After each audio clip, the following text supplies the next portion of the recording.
लालची कौवा बिरयानी वाला।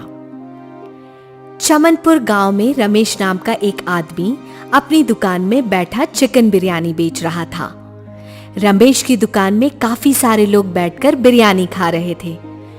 तभी रमेश अपनी पत्नी कोमल से कहता है, देखो कोमल, हमारी दुकान में कितने ग्राहक आकर बिरयानी खा रहे हैं। आज तो हमारी अच्छी कमाई होगी। हाँ, बस इसी तरह हमारी दुकान में ग्राहकों की भीड़ बनी रहे और हम इसी तरह से पैसे कमाते रहे। मैं सोच रहा था हम बिरयानी के दाम बढ़ा देते हैं। बिल्कुल नहीं, पिछली बार आपके कहने पर बढ़ाए थे हमने बिरयानी के दाम, और उसका परिणाम क्या हुआ था ये खुद देखा था आपने। एक भी ग्राहक हमारी दुकान में बिरयानी खाने नहीं आ रहा था।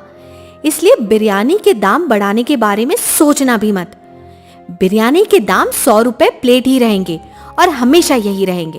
हम इसी में खुश हैं, समझे? ये कोमल तो मेरी बात सुनती नहीं है। ये तो हमेशा मुझे गरीब ही रहने देगी। देखते ही देखते शाम हो जाती है। रमेश की दुकान की सारी बिरयानी बिक चुकी थी। दोनों पैसे लेकर घर चले आते हैं। देखो कोमल, आज हमारी कमाई 2000 रुपए की हुई है। अगर हम बिरयानी के दाम 200 रुपए रखते तो आज हमारी कमाई डबल हो जाती। आप फिर से शुरू हो गए। ये लीजिए 10,000 रुपए। कल सवेरे जल्दी उठकर पहले चावल ले आना, उसके बाद शामू भाई से 10 किलो चिकन ले आना। दुकान में चावल खत्म हो चुके हैं। चलिए अब सोते हैं। बिरयानी के दाम तो मैं बढ़ा के रहूंगा कोमल। मुझे इस गांव का सबसे अमीर आदमी बनना है। दोनों सो जाते हैं। अगले दिन सवेरे रमेश अपने घर से निकलकर बाहर आता है और रास्ते से जाने लगता है। तभी रमेश को एक आदमी दिखाई देता है जो एक कौवे को पत्थर मारकर नीचे गिरा देता है और उस कौवे को अपने हाथ में पकड़कर ले जाने लगता है। ये देखकर रमेश उस आदमी से कहता है, अरे भाई, इस कौवे को कहां ले जा रहे हो? इसे घर ले जाकर पका कर खाऊंगा। क्या कौवे को खाओगे? हाँ, अब गरीबी के चलते यही सब करना पड़ता है। वैसे भी ये कौवा खाने में बड़ा ही स्वादिष्ट लगता है। अरे वाह, इस आदमी ने तो कितना बढ़िया उपाय दे दिया मुझे। एक काम करता हूं ना, आज से मैं भी अपनी बिरयानी में चिकन के साथ कौवा डाला करूंगा और कौवे की बिरयानी बनाया करूंगा। इससे मुझे चिकन भी कम लगेगा और मेरा पैसा भी बच जाएगा। अरे सुनो ना भाई, क्या नाम है आपका? छोटू नाम है मेरा। अच्छा सुनो, क्या तुम मुझे रोज के 10 कौवे लाकर दोगे? उन कौवों का मांस तुमने ही निकालना है अपने हाथ से। बस मुझे रोज के 10 कौवों का मांस लाकर दे दिया करो। मैं तुम्हें एक कौवे के 20 रुपए दिया करूंगा। क्या आप मुझे 200 रुपए रोज देंगे? हाँ, और इसके बदले तुम्हें रोज 10 कौवों का मांस लाकर मुझे देना होगा। ये लो 200 रुपए एडवांस। छोटू 200 रुपए देखकर बहुत खुश हो जाता है। अरे, जिंदगी में पहली बार मैंने एक साथ 200 रुपए देखे हैं। अरे भाई, एक बात समझ में नहीं आई। आप इतने कौवों का मांस का करोगे क्या? कहीं आप मेरे साथ मजाक तो नहीं कर रहे हो ना? नहीं भाई, नहीं। उसके बाद रमेश छोटू को अपनी दुकान का पता बता देता है और वहां से चला जाता है। अगले दिन सवेरे छोटू 10 कौवों का मांस लेकर रमेश की दुकान के पास आता है। तभी रमेश चुपके से छोटू के पास आता है और उसे पैसे देकर वो मांस ले लेता है। चलो अब 2 किलो चिकन ले लेता हूँ और उसमें ये कौवों को मिलाकर चिकन बना कौवा बिरयानी बना लेता हूँ। रमेश शामू की दुकान में आता है और 2 किलो चिकन लेता है। क्या बात है रमेश भाई, आजकल कारोबार ठीक नहीं चल रहा है क्या? रोज तो 10 किलो चिकन ले आते हो और आज 2 किलो ही। हाँ, ऐसा ही कुछ समझो। शामू रमेश को 2 किलो चिकन देता है। रमेश रास्ते में ही उस 2 किलो चिकन में 10 कौवों का मांस मिला देता है। अब तो किसी को शक भी नहीं होगा कि इस चिकन में कौवों का मांस मिला है। वाह रमेश, 8 किलो चिकन के पैसे बचा लिए तूने। अब इन पैसों को कोमल से छुपा कर रखना होगा, वरना वो फिर से कोई नया तमाशा खड़ा कर देगी। रमेश एक नंबर का लालची था। वो हमेशा ज्यादा पैसा कमाने की सोचता था। अब क्या रमेश की इस हरकत के बारे में कोमल को पता चल पाएगा? अब ये तो आने वाला समय ही बताएगा। रमेश अपनी दुकान में आता है। कितना समय लगा दिया चिकन लाने में? चलिए जाकर जल्दी से बिरयानी बनाइए। कितने ग्राहक वापस जा रहे हैं? हाँ हाँ, चिंता मत करो, रोज की तरह आज भी जल्दी और स्वादिष्ट बिरयानी बनाकर आऊंगा। इतना कहकर रमेश बिरयानी बनाने चला जाता है। इन्हें क्या हुआ? पहली बार इनके चेहरे पर हंसी आई। खैर ऐसे ही हंसते रहे तो अच्छे रहेंगे। थोड़े समय बाद रमेश बिरयानी बना लेता है। अब बिरयानी इस बार चिकन के साथ साथ कौवा मिक्स बिरयानी थी। रोज की तरह रमेश की दुकान में आज काफी सारे ग्राहक आते हैं और सब बिरयानी खाने लगते हैं। तभी पीयूष नाम के एक आदमी के हाथ में कौवे की एक बारीक सी टांग आती है। अरे रमेश भाई, ये मुर्गी की टांग इतनी बारीक कैसे? लगता है काफी सालों से बीमार थी ये मुर्गी। कोई बड़ा पीसी डाल देते बिरयानी में। अब 100 रुपए में क्या हाथी की टांग डालकर दूं बिरयानी में? चुपचाप खाइए जैसे बाकी लोग खा रहे हैं।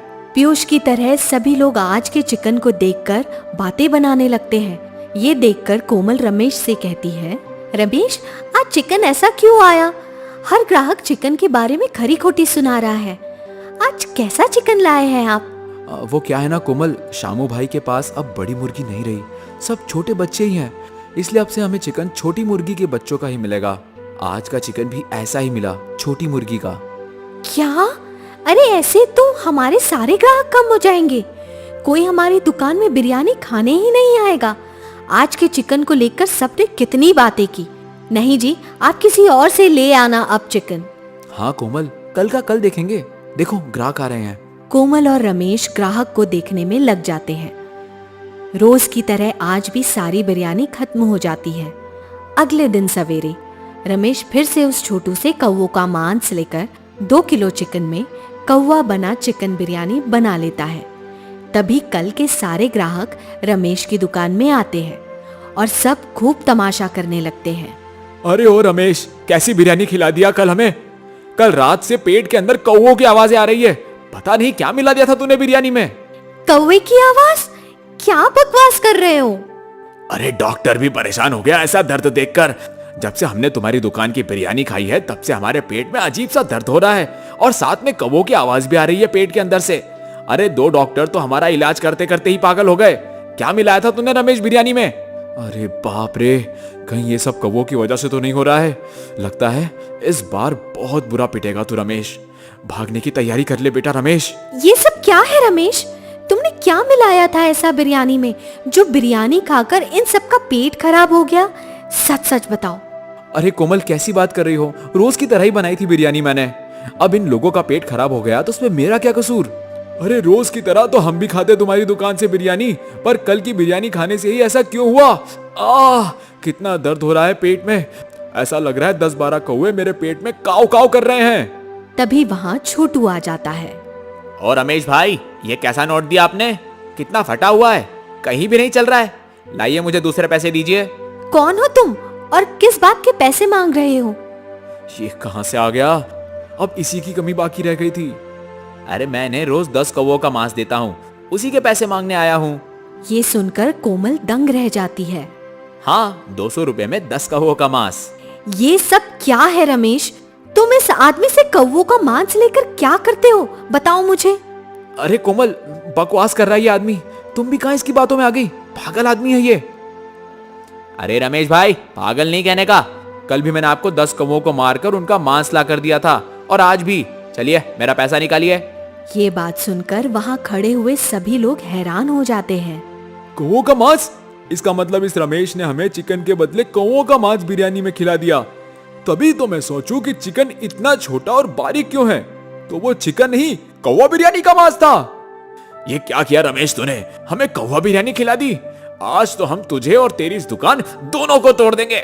मारो इस रमेश को। फिर क्या था, वहां खड़े हुए सभी लोग लात घूंसों से रमेश की धुलाई करने लगते हैं और उसकी दुकान का हर पार्ट बड़ी बारीकी से तोड़ फोड़ करते हुए रास्ते में फेंक देते हैं। ये देखकर कोमल परेशान हो जाती है। इस लालची आदमी ने तो मुझे कहीं का नहीं छोड़ा। अब मैं इसे हमेशा के लिए छोड़कर अपने मायके चली जाती हूँ। मरे अब ये यहीं। इसके बाद कोमल हमेशा के लिए अपने मायके चली जाती है और इधर बेचारे रमेश की धुलाई होने लगती है। इसलिए कहते हैं कभी लालच ना करो, क्योंकि लालच का नतीजा धुलाई भी है और बर्बादी।